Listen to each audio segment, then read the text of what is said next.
So I've spent a significant time in the last few years really looking at this multi-platform, multi-device explosion and observing the pains and the struggles that the industry is finding in keeping up with it and even staying ahead of that technology crunch. So let's focus specifically on the US market, Laszlo.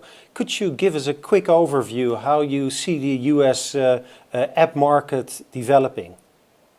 Sure. Yeah, I think it's been a number of years since the app explosion hit the United States. At first, it was a nice to have, and it became a must have, and it became a significant piece of any brand's audience hunt, if you will.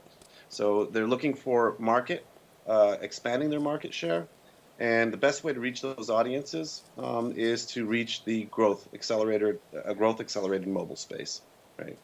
We can take statistic after statistic and take a look at where the world is. The U.S. has saturated its web and internet usage. It's really moved aggressively towards the mobile side, and I think the U.S. market in particular was a pretty early adopter onto the mobile platforms and the mobile marketplace.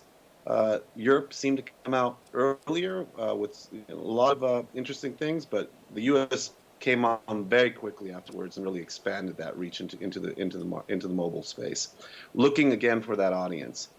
So I think the U.S. market is now through its first wave, or you could say even second wave of application strategy.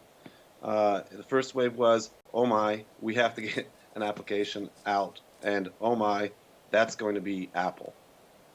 And then it all started to shift from there, and dramatically shift with Android, the introduction of Android into the marketplace and the device side and on the OS side, that and Google getting in the mix, it opened everything up, and suddenly they found themselves with an accelerator, but not a simple accelerator. It wasn't just now we have to make two versions of the app, because Android is fractured and devices perform differently.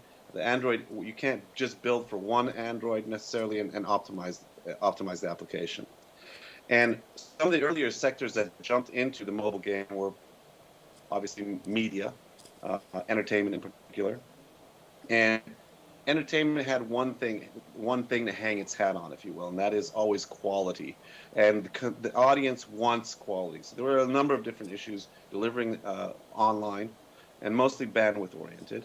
Right, the bandwidth is just not there. The internet's not really designed to carry any long form video. It's really there to carry bits and pieces of files at a regularly rapid rate. But when you got into the big media sector, the internet just bogs down, and it can't handle it.